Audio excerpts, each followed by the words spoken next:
Olá, uma boa tarde. Começamos agora o Agricultura BR. Olá, boa tarde. Seja muito bem-vindo. Hoje é dia 1º de novembro. Um bom mês para todos que estão ao vivo aqui com a gente no canal do Boi. Acompanhe com a gente o que vai ser destaque nesta edição do programa.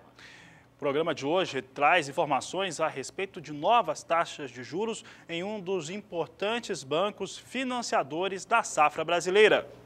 Consumo de café na China triplica no período de 6 anos. Tem a movimentação do mercado internacional de soja, compras mais firmes da China em relação aos Estados Unidos e como que isso influencia os preços da oleaginosa aqui no Brasil. E ainda o aparecimento de ferrugem asiática em soja voluntária nos estados de Mato Grosso e Mato Grosso do Sul. Tem mercado físico, mercado futuro, previsão do tempo e muito mais. Começa agora o Agricultura BR.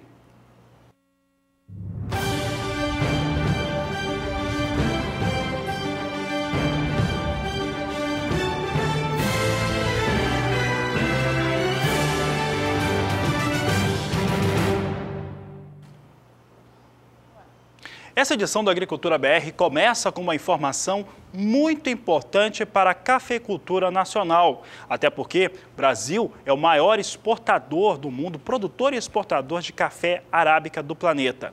É em relação ao que vem acontecendo com a China. A China, que é um consumidor, os orientais são dessa maneira, tradicional consumidor de chás, tem consumido cada vez mais café. E essa informação de consumo de café cada vez mais elevada, ela é fundamental. Para se ter uma ideia, em 6 anos, o consumo de café na China triplicou. É isso mesmo, um aumento superior a 300% nos últimos 6 anos, pulando da margem de 1.100.000 sacas para mais de 3.300.000 sacas de café, de acordo com os dados informados pelo país. Algo que mostra todo o potencial que a China tem para esse mercado e quanto mais crescer, por mais que seja pequeno, crescimento de 1%, 2%. Quando falamos de China, falamos de um mercado gigante com mais de 1 bilhão de pessoas. Ainda nessa edição do Agricultura BR, você tem mais informações a respeito do consumo de café na China.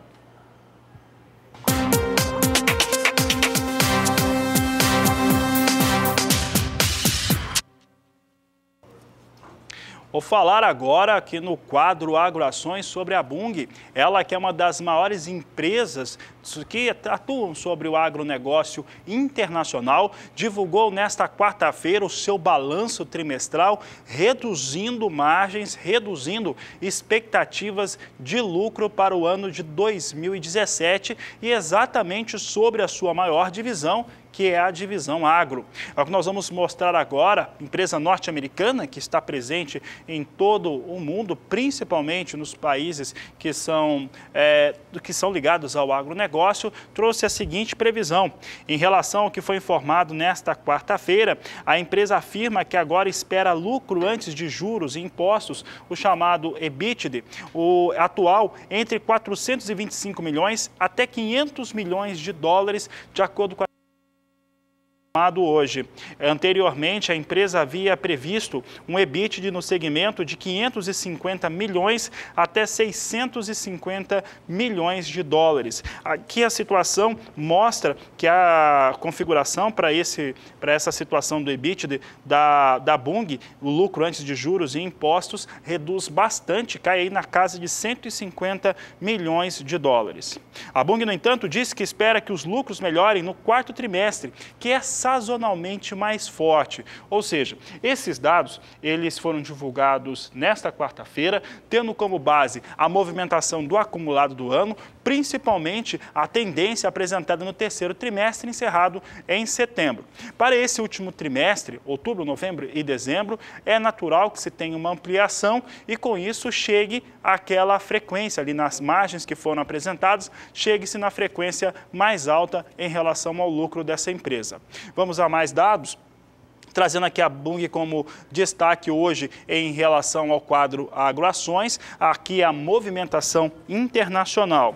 Aqui um outro dado importante é que para o trimestre encerrado em 30 de setembro, a Bunge disse que o lucro líquido atribuível aos acionistas caiu de 84 de 84 milhões para 84 milhões diante de 116 milhões que era a previsão anterior. Então o lucro para esses acionistas estava estimado em 116 milhões de dólares, com uma situação de valor de ação de 83 centos de dólar por ação. Atual agora, olha como cai bastante, cai aqui cerca de 30 milhões, 37 milhões de dólares esse lucro líquido para os acionistas, cai para 84 milhões de dólares ou 59 centos de dólar por ação. Excluindo itens, a Bunge divulgou ainda lucro líquido de 75 centavos de dólar por ação, superando as estimativas de analistas do mercado internacional que acreditavam em 73 dólares por ação. No resumo da história, Bunge vai ter um ano um pouco menos favorável do que aquilo que se previa até o fechamento do primeiro semestre.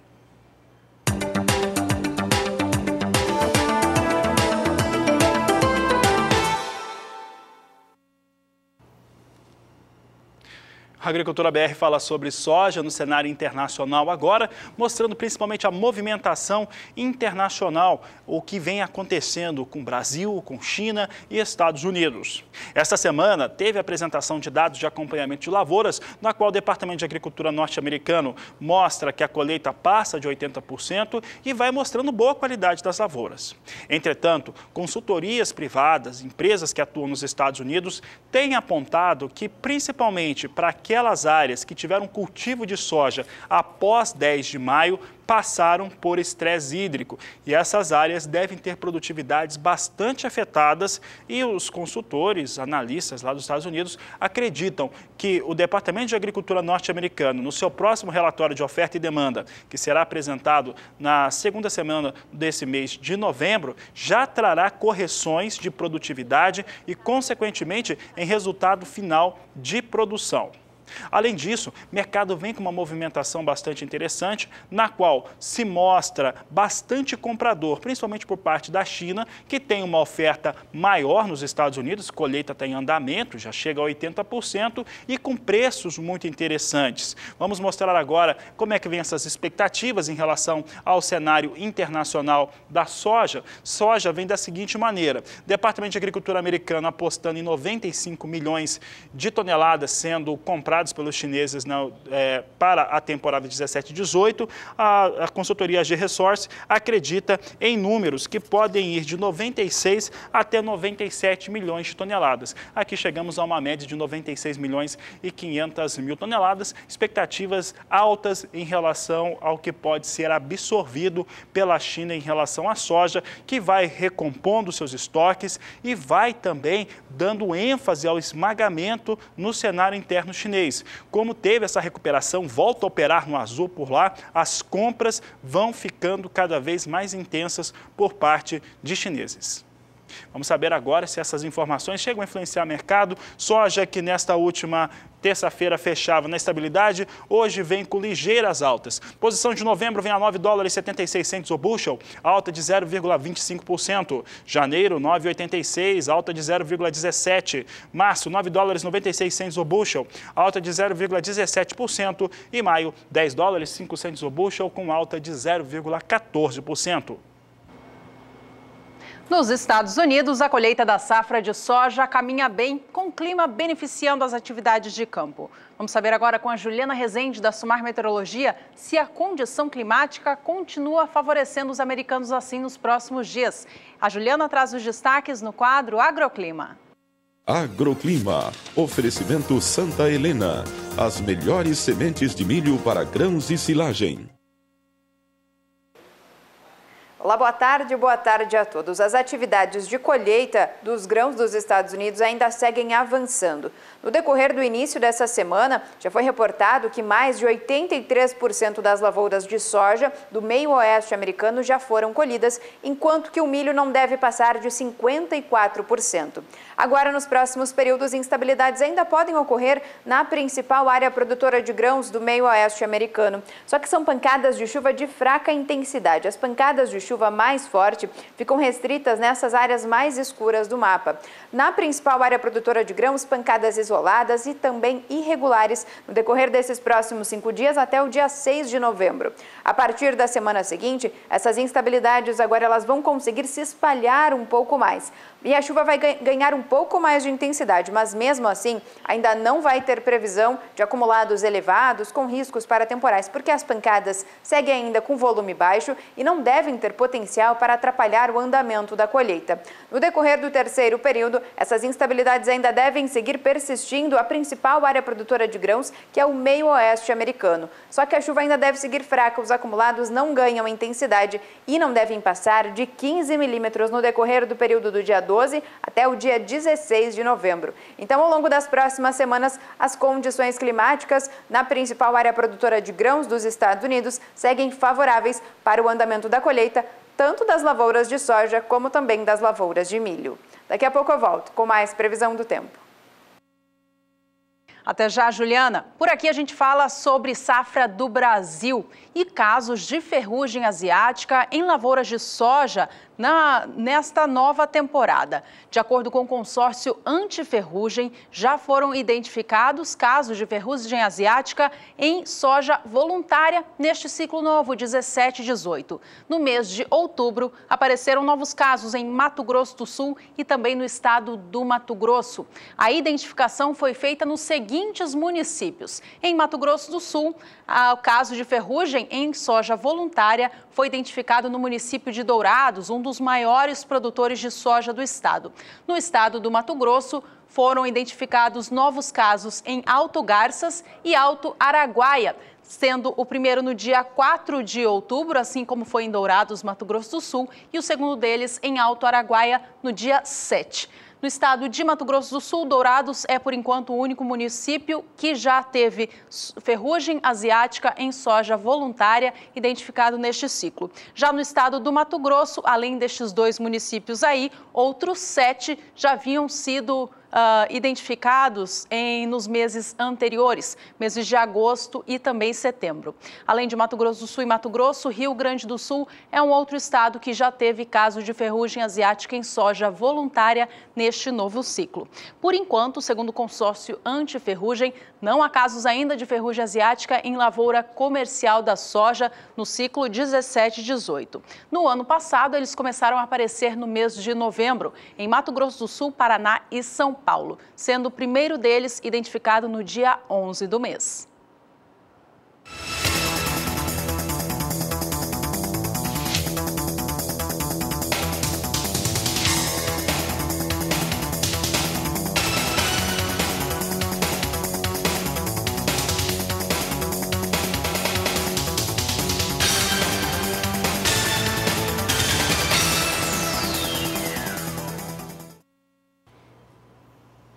E após a regularização das chuvas no estado do Paraná, já no final do mês de outubro, os plantios da safra de verão começaram a acontecer de uma maneira mais desenvolta.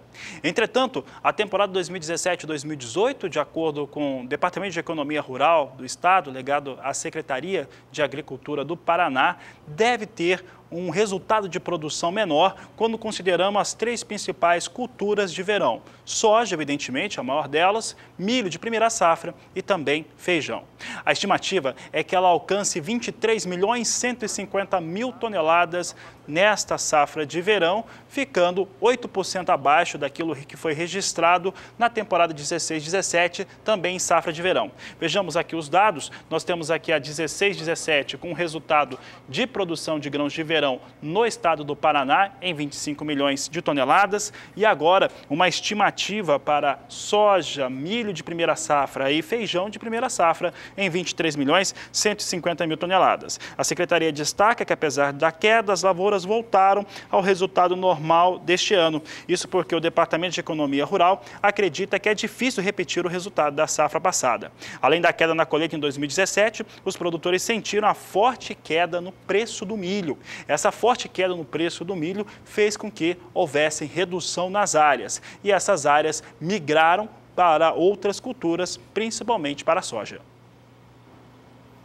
E E o Paraná segue liderando o ritmo de plantio da safra de soja do Brasil neste novo ciclo. Na semana que passou, avançou em 7 pontos percentuais a área plantada, encontrando, portanto, agora mais de 73% já de área prevista para esse novo ciclo com a soja implantada nos campos. A gente observa nesse gráfico agora que o ritmo de plantio, apesar de seguir avançando, ele está um pouco mais fraco agora. No dia 16 de outubro, o Paraná passava de 50% de área plantada. De uma semana para outra, saltou para 66% de plantio, avançando, portanto, cerca de 15 pontos percentuais.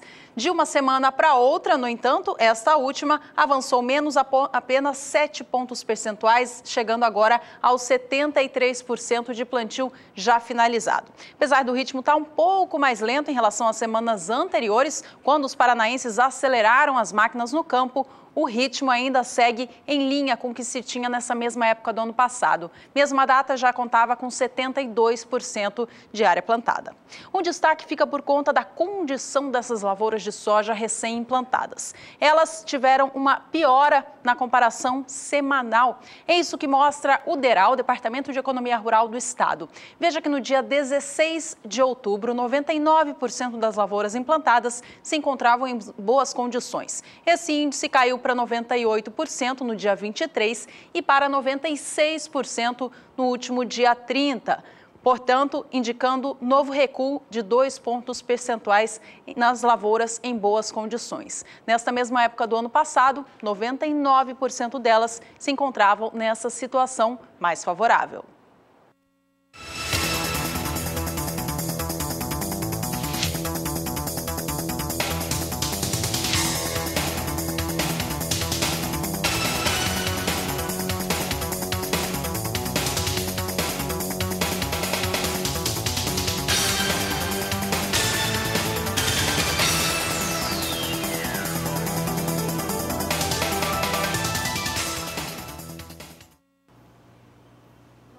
E há diversas maneiras de você participar do Agricultura BR. Você pode mandar foto, vídeo, perguntas para o nosso Facebook, para o nosso Twitter, para o e-mail agriculturabr@sba1.com e também para o nosso WhatsApp, 67996562266. E aí você participa de quadros como Agricultura BR Responde e também o quadro que nós gostamos muito, Somos Todos Produtores. O Somos Todos Produtores, ele sempre traz a participação de produtores rurais e também de pessoas que são ligadas ao agronegócio nas mais diversificadas linhas para mostrar como é que está a sua produção agrícola, pecuária em várias partes do país. E nós temos hoje a participação de um grande amigo, Gleiton Medeiros, ele que atua, é um cerealista e atua ali na região dos estados de Alagoas, Sergipe e também Bahia, exatamente naquela nova fronteira agrícola, o CEALBA. Hoje ele vai mostrar um experimento com soja que tem ótimos resultados em uma propriedade rural em Alagoas. Canal do Boi e a todos que fazem o Sistema Brasileiro de Agronegócio. Estou hoje aqui na cidade de Porto Calvo, em Alagoas, e vim conferir de perto aqui alguns ensaios no dia de campo realizado pela Embrapa e pelos proprietários da Fazenda Surubana, aqui, o Sérgio Papini, e assim, excelentes e extraordinários. Dentre todas está essa variedade aqui, a FT1192, que está dando uma excelente produtividade aqui na nossa região. E embora tenhamos vários experimentos aqui, como vocês podem ver, que cada dia que passa há novidades na produção de soja aqui do CEALBA. Existem áreas já, inclusive aqui na fazenda, produzindo uma média de 62 sacos por hectare e em todo o CEALBA, cada dia que passa, aumentando a produtividade. Essa é a nova fronteira agrícola, essa é a nova produtividade daqui do CEALBA, Sergipe, Alagoas e o Nordeste da Bahia. Está ali o Gleiton Medeiros mostrando um pouco mais sobre essa produção. Os grãos vão ganhando a região no Nordeste, principalmente nessa nova fronteira agrícola, trazendo muitos bons resultados para produtores rurais e mostrando também outras maneiras de se resultar em riquezas.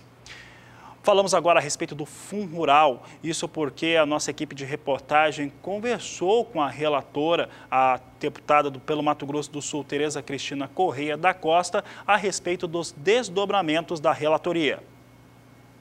O relatório está pronto, já está na comissão especial e nós estamos aguardando a convocação pelo presidente da comissão, o senador Dário Berger, da reunião. Nossa preocupação é o prazo, porque a medida provisória expira, ela caduca, né, para falar um termo mais, no dia 28 de novembro. Nós temos que ler o relatório na comissão, geralmente pedem vistas do relatório, é normal. Se não pedir, vai para a Câmara. Mas o grande problema é que nós temos 9 medidas provisórias na fila para serem apreciadas e votadas pelo plenário da Câmara Federal. Então, assim que ele for lido e aprovado na comissão, ele precisa de um regime de urgência, que nós vamos falar com o presidente Rodrigo Maia, para que esse prazo não expire. Depois de passado pela Câmara, ele precisa ir para o plenário do Senado e só então ele vai à sanção presidencial. A nossa preocupação é que nós temos em novembro esses 2 feriados, né, finados e depois lá no dia 15, e a Câmara já disse hoje que vai trabalhar semana que vem de segunda a sexta, mas na outra semana não haverá expediente. Então, nós temos menos tempo ainda, ficamos mais premidos pelo tempo para que essa medida provisória não caduque. O relatório está pronto, vamos dizer, a adesão é opcional, mas é uma ferramenta a mais que o produtor tem, né, para que ele possa não ficar inadimplente com a Receita Federal. E o ano que vem, é um ano eleitoral, essa medida provisória, se caducar, não poderá ser reeditada, e aí nós teremos um grande problema nas mãos dos produtores rurais, que vão ter as suas dívidas no valor original, sem perdão de multa, juros, sucumbência, enfim, o valor original dos últimos 5 anos, o que é muito pesado para a classe produtora. Vamos dar uma olhada no dólar comercial no Brasil agora, que tanto implica nos negócios com o agronegócio do país. O dólar hoje mais cedo vinha caindo em relação ao fechamento desta última terça-feira. Neste momento, a moeda segue em baixa de 0,27%, mas ainda assim em um patamar bastante alto na comparação com semanas atrás, R$ 3,26 mais 4. E daqui a pouco no Agricultura BR vamos falar a respeito de nova taxa de juros para o produtor rural na questão do Plano Agrícola Pecuário 2017-2018, nova taxa via Caixa Econômica Federal, assunto da entrevista de logo mais. E ainda hoje nesta edição, previsão do tempo para áreas produtoras de café do país. Tem expectativa de chuva forte no norte de Minas e no Espírito Santo. Voltamos já.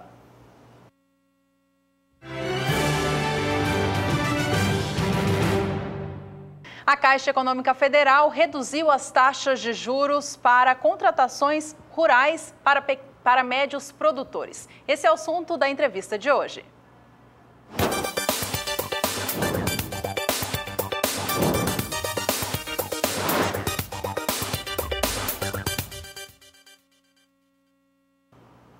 Oi, a Agricultura BR já está aqui com o Paulo César, da Caixa Econômica Federal do Estado de Mato Grosso do Sul, para falar a respeito de taxa de juros, uma redução importante, e toda redução de taxas, quando atinge o produtor rural, é sempre algo a ser comemorado. Sem dúvida. Boa tarde, Paulo César. Boa tarde. Realmente a taxa de juros, uma redução na taxa de juros é importante para esse segmento. E é um apoio, é um estímulo que a Caixa dá ao médio produtor. Então, aqueles que não contrataram ainda têm a possibilidade agora, até o dia 30 de novembro, já que a Caixa prorrogou o seu calendário de contratação para custeio até 30 de novembro, possibilitando aos médios produtores ainda buscarem uma redução nas taxas. Então, essa novidade é agora recente, né, do finzinho do mês de outubro, então dá a chance ainda desses produtores, por mais esse mês, fazer a contratação. Sim, com certeza. Nós temos 30 dias para ter o protocolo na Caixa de novas propostas, tanto para a pecuária quanto para o agronegócio como um todo, né? A gente vai estar trabalhando em condição de permitir ao produtor uma redução que é significativa. Se você verificar 0,8 hoje, é significativo na redução de custo do produtor. Então, essa taxa sai de 7,5% para 6,7% ao ano. Isso, 6,7% ao ano. é uma condição bastante favorável se você verificar que dentro do limite do médio, que seria 1,5 milhão, num ciclo de 12 meses, ele já tem uma redução aí de R$12 mil dentro do seu custo. Bom, e o Paulo César está falando a respeito dessa redução de taxas, e é importante lembrar que nós já tivemos uma que atingia uma outra modalidade de produtores, que não os médios, e que nós tínhamos chegado até a falar aqui no Agricultura BR a respeito dela.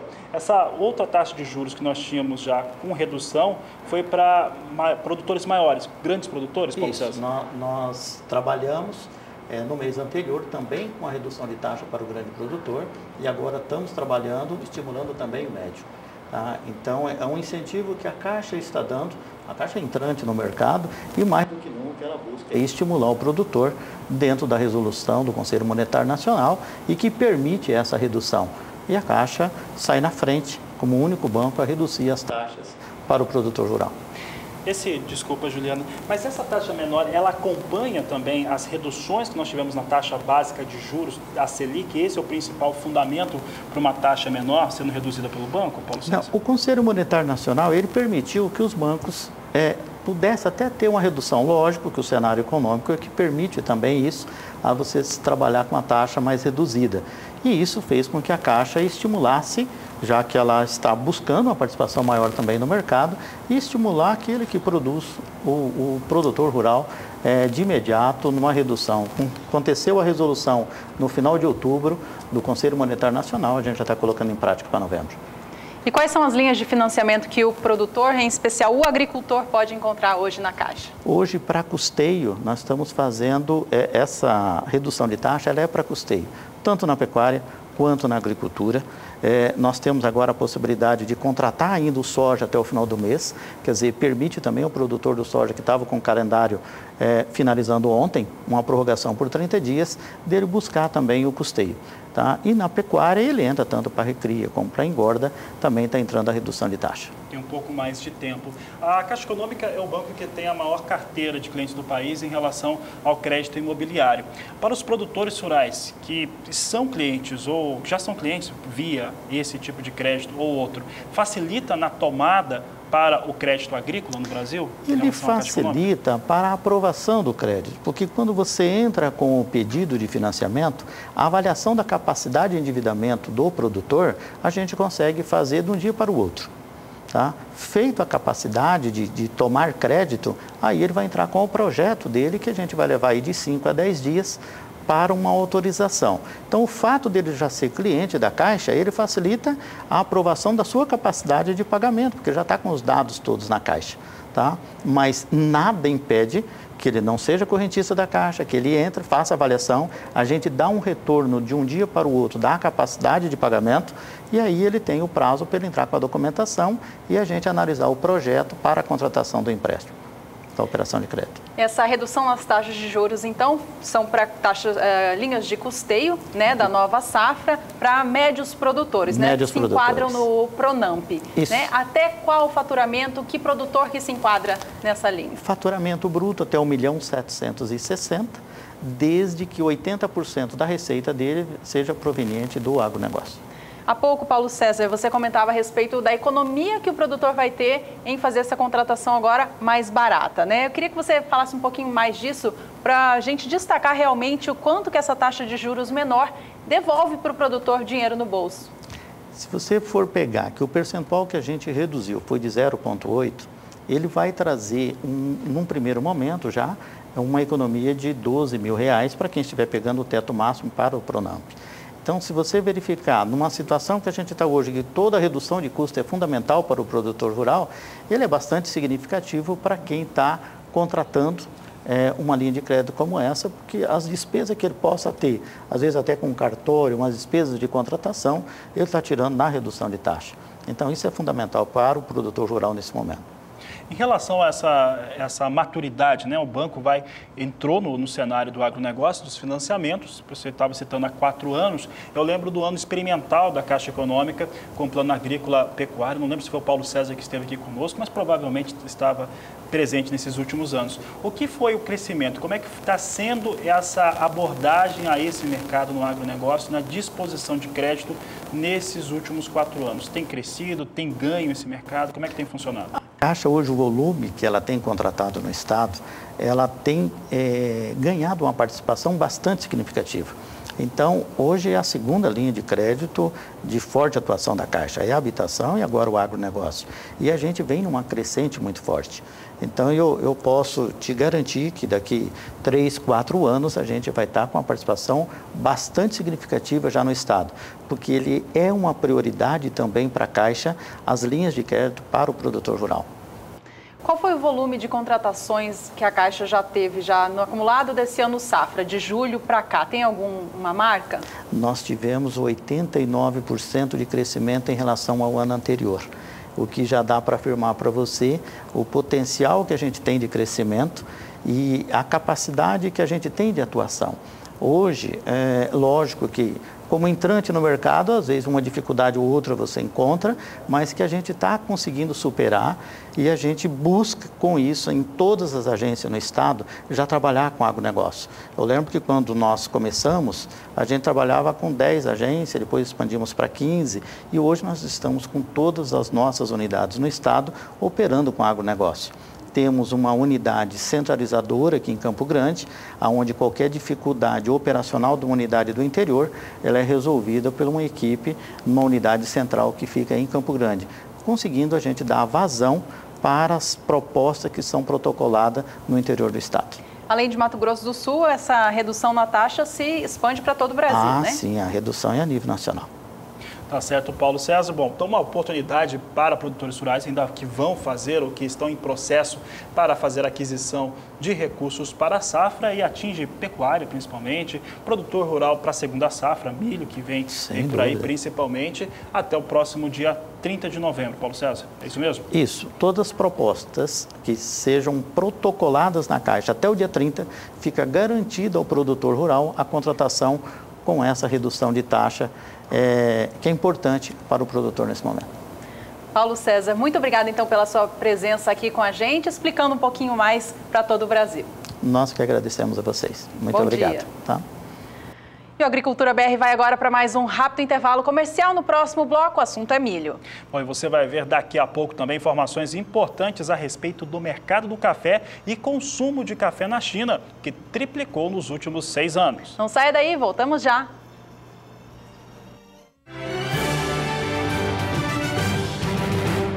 E o Agricultura BR agora fala a respeito da região sul do país. Por lá, a chuva continua, mas pelo menos agora é menos intensa. É o que nós vamos conferir agora nas previsões com a Juliana Rezende. Agora, durante essa primeira quinzena do mês de novembro, as instabilidades vão perder bastante intensidade na região sul. A chuva mais forte vai conseguir migrar para as áreas mais ao norte do estado do Paraná, agora nos próximos dias, e no decorrer das próximas semanas, as chuvas mais fortes vão acabar migrando entre as regiões centro-oeste e sudeste. Com isso, as pancadas de chuva no sul do Brasil vão perder muita intensidade. Os índices de umidade do solo já estão muito elevados, devido às últimas chuvas que ocorreram de forma tanto frequente, assim como episódios de chuva com alto volume de água garantiram índices de umidade do solo de até 90% na maior parte da região. Agora, nos próximos 5 dias, vai ter previsão de chuva forte apenas no estado do Paraná. As áreas do oeste e também no norte paranaense vão receber chuvas mais expressivas, com volume que pode alcançar até 70 milímetros em apenas 5 dias. A formação de uma área de baixa pressão no norte do Paraguai é que vai ser responsável por essa chuva mais forte. Só que esses episódios de chuva mais forte vão ficar restritos apenas nessas áreas. Nas demais áreas da região sul, previsão de chuva mais fraca, tanto em Santa Catarina como também no norte do Rio Grande do Sul. Agora, na metade sul gaúcha, previsão de tempo firme e sem pancadas de chuva. No decorrer da próxima semana, essa chuva forte agora no estado do Paraná vai perder intensidade. E agora as instabilidades vão conseguir se espalhar novamente pelos 3 estados da região sul. Só que as pancadas não vão ganhar muita intensidade. No norte do Paraná, litoral paranaense e também toda a faixa leste do estado de Santa Catarina, os acumulados podem ficar ainda um pouco mais elevados, mas não vão passar de 30 milímetros. No decorrer do terceiro período, essas instabilidades ainda vão seguir na região sul, mas ainda de forma muito fraca, porque elas seguem perdendo intensidade no decorrer desta primeira quinzena do mês de novembro. Os acumulados entre o período do dia 12 até o dia 16 de novembro não devem passar de 15 milímetros na maior parte dos 3 estados da região. Então, no decorrer das próximas semanas, as instabilidades vão perder muita intensidade na região sul, porque a chuva mais forte vai acabar migrando para o centro do país. Com isso, essa chuva ainda não deve cessar de vez, mas mesmo assim, com essas instabilidades perdendo intensidade, já ajuda, porque não deve provocar excesso de umidade no solo e acabar prejudicando as lavouras em desenvolvimento. Daqui a pouco eu volto com mais previsão do tempo. Para que uma lavoura tenha sucesso, é importante a utilização correta de vários fatores na agricultura, sendo que o clima é o mais fundamental deles para que aconteça de maneira correta, de acordo com o desenvolvimento da cultura. Outros fatores, portanto, não podem também ser deixados de lado, como a escolha correta da cultivar. A escolha correta da semente também determina um resultado satisfatório no campo e mais, pode indicar uma produtividade bem maior. Diante disso, a Embrapa Milho e Sorgo faz algumas recomendações ao produtor rural na hora de escolher essa semente que vai ser implantada na sua lavoura.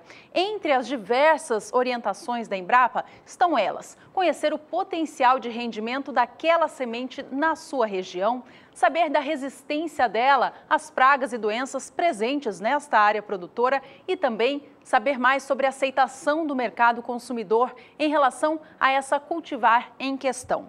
Outros dados falam ainda a respeito de como utilizar melhor as ferramentas para fazer a escolha certa dessa semente. Uma delas, indicada pela Embrapa, é o zoneamento agrícola de risco climático, que é uma ferramenta desenvolvida pelo Ministério da Agricultura que indica qual que é a cultivar exata e melhor, mais indicada, para determinada região do país. Esse estudo, Zoneamento Agrícola de Risco Climático, pode ser acessado gratuitamente através do site do Ministério da Agricultura para todas as áreas produtoras do país. Lá o produtor encontra, de acordo com o seu tipo de solo e também da região, qual é a melhor época para o plantio e também qual é a melhor semente para ser utilizada na sua área de produção. Então, a Embrapa recomenda que o produtor faça uso, aproveite essa ferramenta do governo. Outra situação é manter contato com técnicos que atuam na região e, portanto, conhecem mais sobre o potencial produtivo de cada semente nessa área em que atua. A Embrapa traz ainda outras situações envolvendo a escolha correta da semente para ter bom resultado no campo. Ela fala também a respeito de como escolher o ciclo adequado da semente, sendo que hoje em dia é possível encontrar sementes de ciclo precoce, super precoce e tardia. Deve-se ter, portanto, uma relação com a disponibilidade de chuvas da região, de acordo com os últimos anos. Qual foi a média de chuvas nesta região nos últimos anos, e isso deve ser levado em consideração na hora também de escolher a semente. A Embrapa fala que há, hoje em dia, cada vez mais, em especial na segunda safra, a necessidade de materiais que completem o ciclo cada vez mais cedo por conta dessa instabilidade toda climática, mas deve-se prestar atenção se ela mantém a alta produtividade no campo. Por fim, a Embrapa também comenta a respeito do custo-benefício. Vale a pena investir em sementes de alta tecnologia? Ela diz que sim.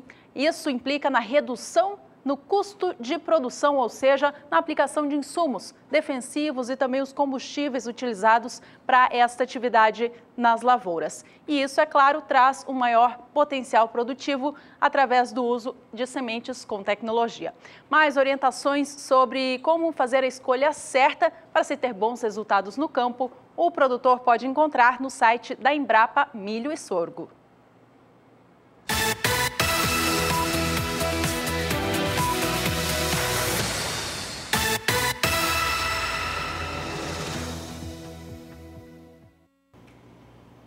A Agricultura BR agora traz em destaque os preços para o milho em alguns estados, mas principalmente nos portos brasileiros. Eu começo destacando Paranaguá, que tem estabilidade de valores nos últimos 15 dias. Temos aqui Paranaguá no Agricultura BR, posto Paranaguá, referência de valores, no qual nos últimos 15 dias vem se mantendo com regularidade em R$ 30 por saca. No dia 17 eram R$ 30 a saca de 60 quilos, no dia 20 de outubro R$ 30,50, no dia 25 o valor da saca de 60 quilos atingiu R$ 31, depois no dia 27 mantinha esse valor e agora dia 1º de novembro recua, volta para R$ 30 a saca, mantendo estabilidade. É importante lembrar que alguns fatores têm ajudado a manter o valor do milho mais ganhando, principalmente no acumulado nos estados brasileiros. Um deles está ligado a uma demanda um pouco mais intensa, a saída de milho, as exportações. Hoje ainda teremos, nessa tarde de quarta-feira, a Secretaria de Comércio Exterior divulgando os dados de embarques do país. Tem ainda a soja, o seu atraso na maior parte dos estados produtores, o que pode prejudicar a janela ideal de plantio do milho e aí não ter aquele aproveitamento melhor de chuvas. Então, a safra de milho, segundo a safra, que já deve ser menor, pode ser comprometida ainda. Observe que Santos vem no mesmo caminho do Porto de Paranaguá, também com estabilidade. No dia 17 eram R$ 30,50 a saca de 60 quilos. No dia 24, esse valor chegou a R$ 32 a saca. No dia 26, cai para R$ 31,50. No dia 30, R$ 30,50. Nesse dia 1º de novembro, R$ 30,50 a saca de 60 quilos de milho no Porto de Santos. Seguimos destacando os valores para a saca de 60 quilos do milho, lembrando que nós temos esses fundamentos que têm ajudado a manter um bom valor para o milho, pelo menos com algum ganho em relação aos últimos meses. O indicador que mostra que a média dos principais estados produtores, os 8 estados produtores de milho do país, mostra ganhos de pouco mais de 1,5%. No dia 17 de outubro eram R$ 25,38 a saca, no dia 24 chegou a R$ 25,44, dia 26 R$ 25,72 a saca, no dia 30 também, e nesse 1º de novembro, R$ 25,77 a saca de 60 quilos.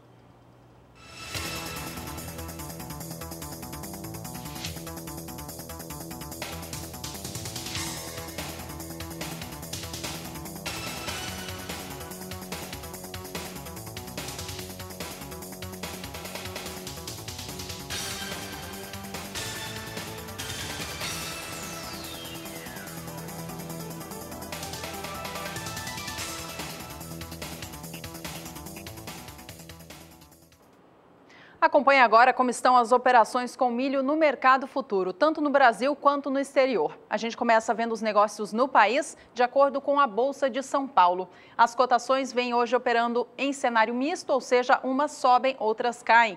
Para novembro, vem subindo 0,97%. Cada saca de 60 quilos do grão para entrega no mês atual vem cotada a R$ 32,19. Milho para entrega em janeiro na Bolsa Paulista vem a R$ 33,29 a saca, com alta de 0,60%. A posição de março vem agora estável, a R$ 33,99 a saca. Enquanto isso, milho para maio cai 0,21%, negociado a R$ 33,05. Vamos agora acompanhar como vem o milho negociado na Bolsa de Chicago, referência internacional para essa commodity. De olho na tela, então, Chicago operando em campo positivo para o cereal nesta quarta-feira. Dezembro vem agora a $3,48 por bushel, com alta de 0,65%. Milho para março vem a $3,61 mais 50, subindo 0,55%. A alta é bem parecida para a posição de maio, que agora opera a $3,70 mais 25 por bushel, e julho, $3,77 mais 50. Hoje quase chegou aos $3,80, mas abaixo disso segue mantendo.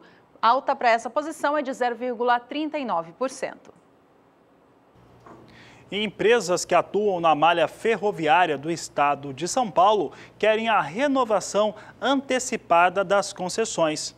Essas concessões encerram em 2028 e, de acordo com os dados, caso sejam antecipadas, pode fazer com que se tenha 5 bilhões de reais a mais de investimento. A reportagem é de Gustavo D'Angelo. A malha ferroviária paulista é um dos principais corredores logísticos do agronegócio brasileiro, interligando o Porto de Santos ao Centro-Oeste. Pelo contrato original, a concessão da malha termina em 2028, mas empresas que atuam no conjunto de vias férreas do estado já solicitaram junto à Agência Nacional de Transportes Terrestres a renovação da concessão por mais 30 anos. A antecipação da prorrogação contratual pode viabilizar R$ 5 milhões em investimentos, o que vai permitir elevar a capacidade da malha paulista, hoje em torno de 30 milhões de toneladas por ano, para 75 milhões de toneladas anuais. Além do aumento da capacidade, os investimentos propostos ainda vão proporcionar aumento da eficiência, ou seja, cada tonelada será levada mais rapidamente com menor consumo de combustível. Gustavo D'Angelo para o SBA.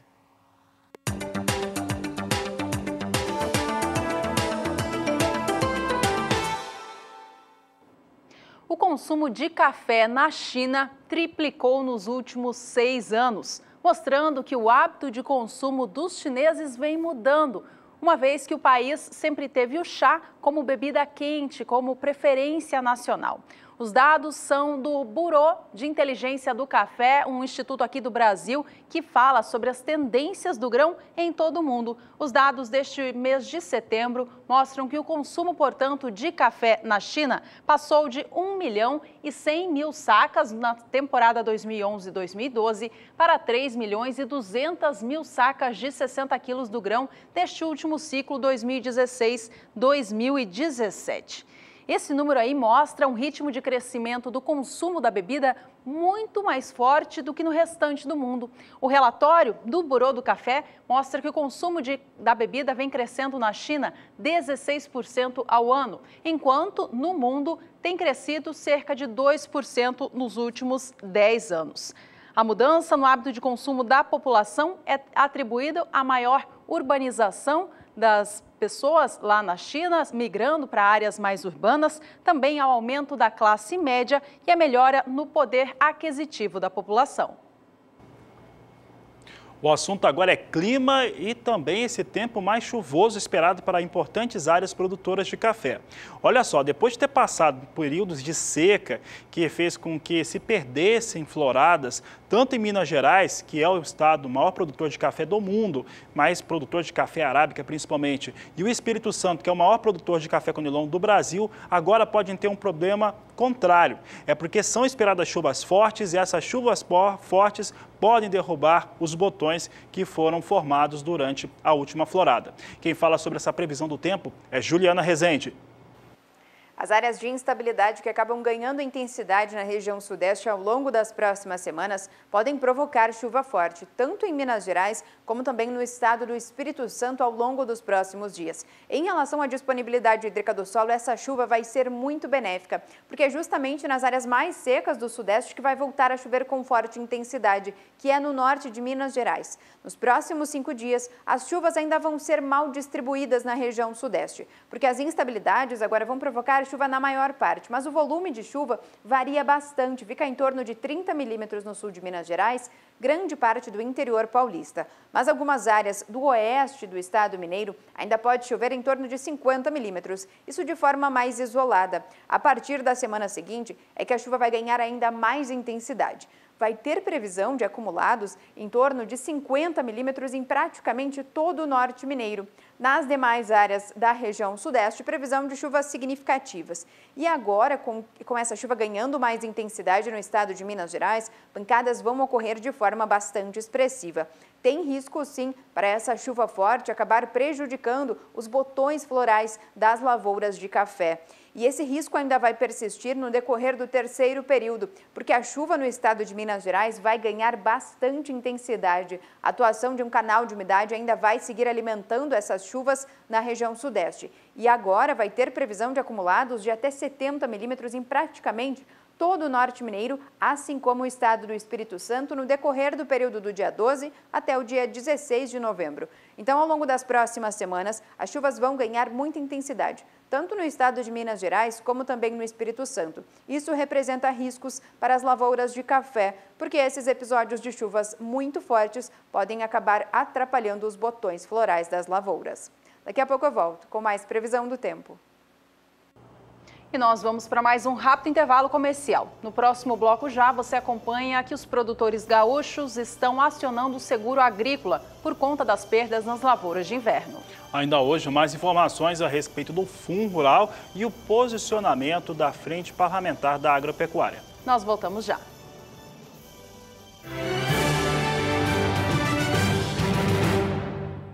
E produtores rurais do estado do Rio Grande do Sul estão encaminhando solicitações para o Proagro por conta das perdas que não param de serem registradas em relação a diversas culturas, mas principalmente a cultura do trigo. Quem fala a respeito deste assunto é a Annelise Nicolodi. Olhando de longe, a lavoura de trigo parece estar pronta para a colheita e com expectativa de boa produção. Mas a agrônoma da Emater está aqui para mais uma avaliação devido ao pedido de Proagro, um seguro que os agricultores familiares podem acionar quando a lavoura financiada apresenta perdas. Ele vai ajudar na questão de cobrir o custo, do custeio, Ele paga sobre isso, então a gente estipula a produtividade, depois a qualidade e daí faz o relatório do Proagro, Os 45 hectares de trigo que o agricultor de Pejuçara plantou não devem produzir mais que 30 sacas por hectare. Um prejuízo que seu Neri espera minimizar com o auxílio do Proagro. A qualidade dele é outra. A qualidade, isso é só para ração, porque no caso que até aprontar, ele vai cair lá embaixo e vai diminuir. Ó. E daí o tempo assim, Você vai solicitar Proagro? Vamos ter que pedir, Vamos ter que pedir, porque eles têm que caminhar. Caso que eu acho que não, porque o preço dele, nem que dê, não vai ser para não comparar trigo quando ele colher, Só para ração? Só para ração. Só a Emater Regional de Ijuí, no noroeste do estado, já encaminhou mais de 1.000 pedidos de Proagro devido a perdas nas lavouras de trigo. Com mais de 30% da área colhida no Rio Grande do Sul, a estimativa de redução na produtividade se confirma. Esse mês já choveu mais de 250 milímetros no município, o que já superou a expectativa do mês. E então foi muito difícil o controle de doenças, principalmente de bacterioses, que não tem tratamento específico, A Emater estima que a safra de trigo será a mais baixa dos últimos 10 anos.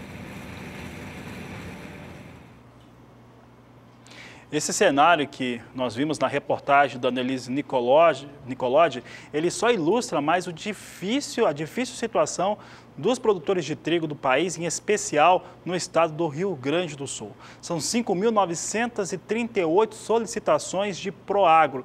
Vamos trazer essa informação do Proagro. Proagro é um programa do governo federal que é utilizado, acionado principalmente quando há problemas climáticos ou também causado por pragas e doenças. É o que nós definimos aqui. O programa do governo federal garante o pagamento de financiamentos rurais de custeio agrícola quando a lavoura amparada tiver sua receita reduzida por causa de eventos climáticos ou pragas e doenças sem controle.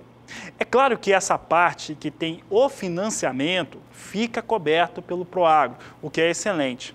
O problema é que não é a maior parte da lavoura dos produtores que é financiada através de bancos, de governo federal. Muitas delas é feita através de trocas, por barter e também outros fundamentos que acabam fazendo com que o produtor consiga colocar na sua propriedade essa cultura trabalhando, essa cultura em desenvolvimento. Então, uma boa parte dessa cultura, no caso do trigo, fica descoberta por conta de não ter esse Proagro sobre toda a área. Dando continuidade, tem duas modalidades de Proagro. O foco é pequenos e médios produtores, embora esteja aberto a todos dentro do limite de cobertura estabelecido na regulamentação.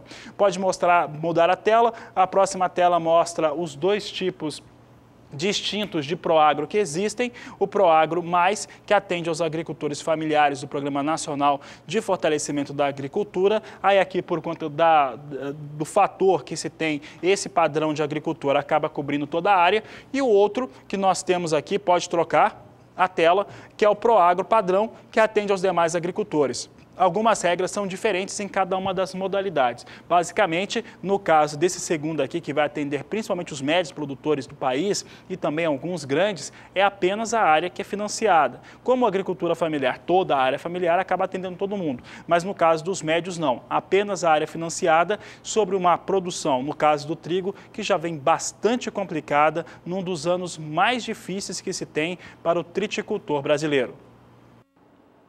E o que está acontecendo nos campos de trigo do Brasil, Rio Grande do Sul e Paraná, que essa baixa produtividade e também baixa qualidade dos grãos por conta do clima desfavorável tem refletido no mercado. O mercado nacional do cereal tem reagido para cima nos últimos períodos, últimos dias, diante dessa menor quantidade de trigo que está sendo colocada à disposição do mercado e também da menor quantidade ainda daquele trigo de qualidade um pouquinho superior. Esta última terça-feira foi marcada por mais uma alta no estado do Paraná. É o que a gente acompanha agora neste gráfico que é do CPEA, mostrando o valor da tonelada do trigo tipo pão ou melhorador. O valor sai de R$ 623 e encerra nesta última terça, dia 31 de outubro, a R$ 625,19. Com isso, o mês de outubro fecha com uma alta expressiva para o trigo no estado do Paraná, passando de 5,5%. No Rio Grande do Sul, apesar de o trigo também ter subido nos últimos dias, o mês de outubro ainda fechou negativo na comparação com o fechamento de setembro. A terça-feira, último dia útil do mês, inclusive foi marcada por baixa. O valor fechou em R$ 568,53 para a tonelada do trigo tipo brando. O valor ficou ainda 3% mais baixo na comparação com o fechamento de setembro.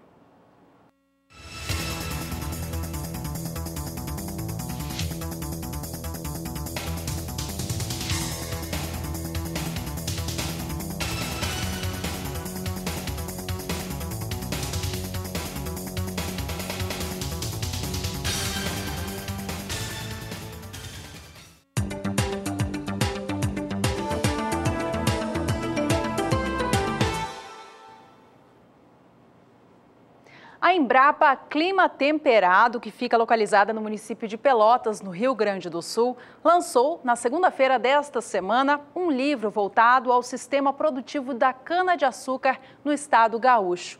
Essa publicação é resultado de 10 anos de pesquisa e mostra todas as orientações para quem quer investir nesta cultura no estado gaúcho, indicando melhor tipo de solo, as variedades, chegando até a parte da agroindústria.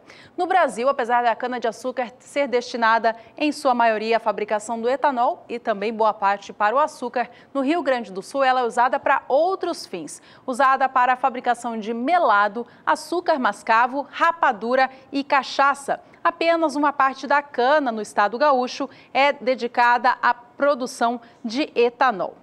E apesar de ser uma produção de cana pequena na comparação com outros estados produtores da matéria-prima no Brasil, no Rio Grande do Sul ela é muito importante. Ela tem um retorno financeiro bastante significativo para a agricultura do estado. De acordo com dados do IBGE, no ano de 2015 ela rendeu 70 milhões de reais para o estado gaúcho e esteve entre as 7 culturas de maior retorno financeiro. A publicação já está disponível gratuitamente para quem quiser ler ela na internet através do site da Embrapa. No estado gaúcho, ela também pode ser adquirida em formato físico de livro nas unidades da Embrapa.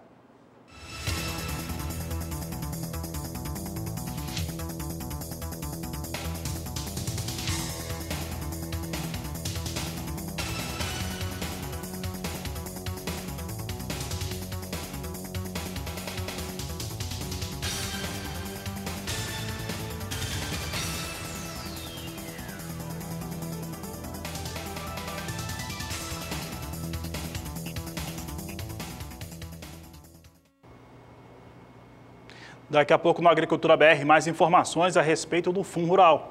E ainda hoje, previsão do tempo para o Matopiba, atendendo também a pergunta de telespectadores. Não sai daí, voltamos já.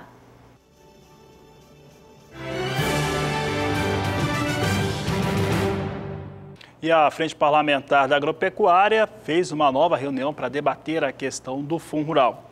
O fato é que agora a preocupação fica com a data de expiração no próximo dia 28 de novembro. O Odacil Canepa nos traz mais informações. Os integrantes da Frente Parlamentar da Agropecuária fizeram uma reunião fechada para acertar os últimos detalhes do relatório comandado pela deputada Tereza Cristina de Mato Grosso do Sul. A deputada explicou, ao sair da reunião, quais os pontos já definidos. O relatório está pronto, já está na comissão especial e nós estamos aguardando a convocação pelo presidente da comissão, o senador Dário Berger, da reunião.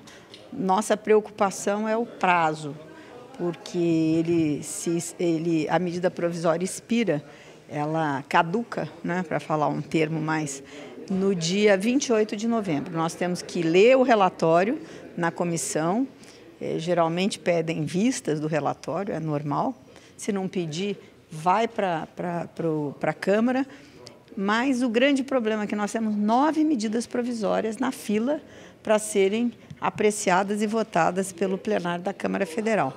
Então, assim que ele for lido e aprovado na comissão, ele precisa de um regime de urgência, que nós vamos falar com o presidente Rodrigo Maia, para que esse prazo não expire. O presidente da FPA, deputado Nilson Leitão, do PSDB de Mato Grosso, pediu esforço de todos para que a medida seja votada logo. Os devedores do Fundo Rural ficarão sem nenhum instrumento para, pelo menos, defender ou debater o tema a partir do 1º de janeiro de 2018. Ou seja, a Receita Federal vai lançar na integralidade a dívida, sem desconto de multa, juros, sem parcelar, sem nada. Não terá nenhum instrumento para isso, não terá legislação para isso. Então, é muito grave, até porque tem aí uma guerra velada dentro do setor, onde muitos defendendo a anistia, que era o sonho de todo mundo, inclusive o nosso, mas aquela frase de que podemos muito, mas não podemos tudo, né? Então, quando não se pode tudo, você tem que fazer aquilo que é possível fazer. E o possível fazer está dentro da medida provisória. O relatório final deve ser apresentado ainda esta semana. Odacil Canepa para o SBA. E chegou a hora do quadro Agricultura BR Responde.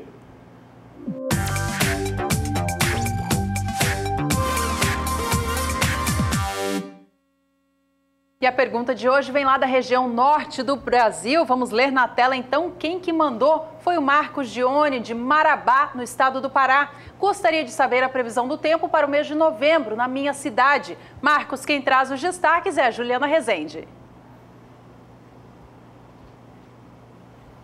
Respondendo à dúvida do telespectador Marcos Gione, da região de Marabá, no estado do Pará, que quer saber como é que as chuvas vão se comportar agora ao longo das próximas semanas.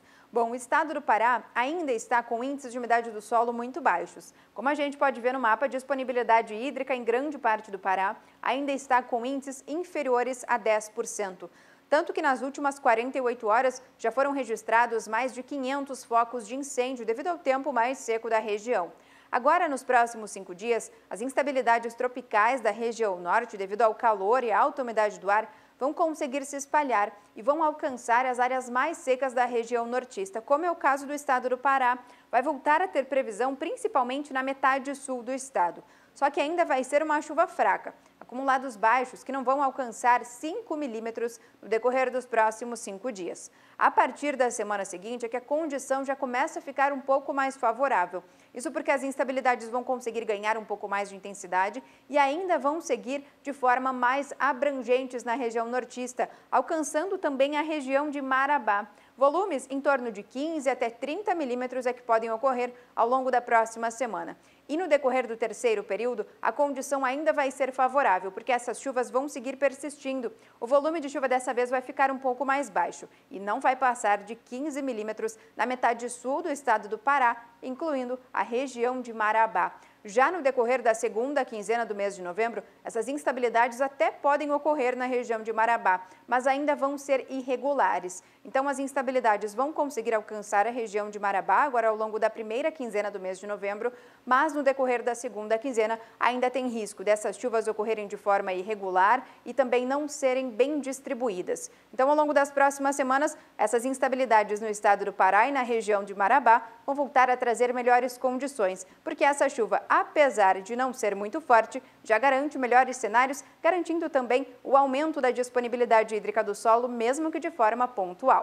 Hoje eu encerro por aqui a minha participação. Até mais! Obrigada, Juliana, pelas informações e a você também, Marcos, pela participação. Esse foi o quadro Agricultura BR Responde.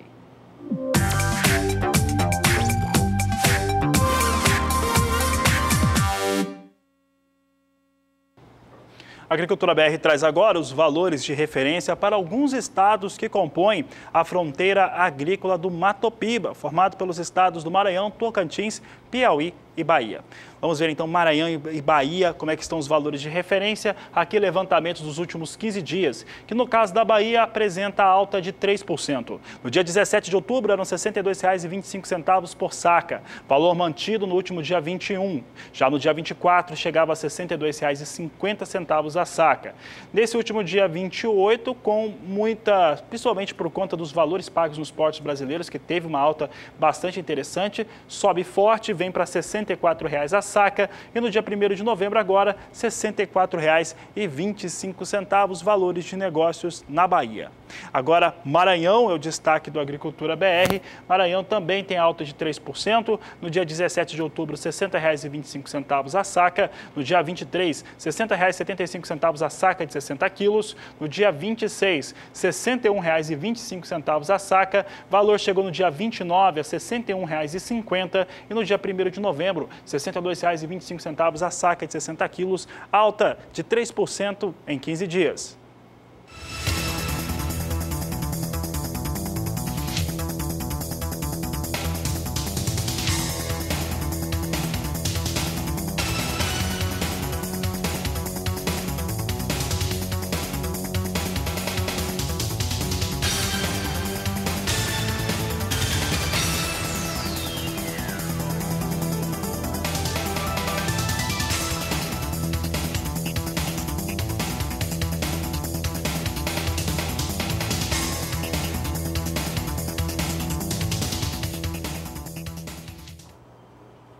Minutos finais do Agricultura BR desta edição, vamos acompanhar a soja em Chicago e o dólar aqui no Brasil, os dois fatores que compõem o preço da soja no país. A gente começa pela soja em Chicago, que nesta quarta-feira vem operando em campo positivo. As posições sobem todas mais de 0,60%, sendo a de mais curto prazo, a de novembro, quase no 0,70%.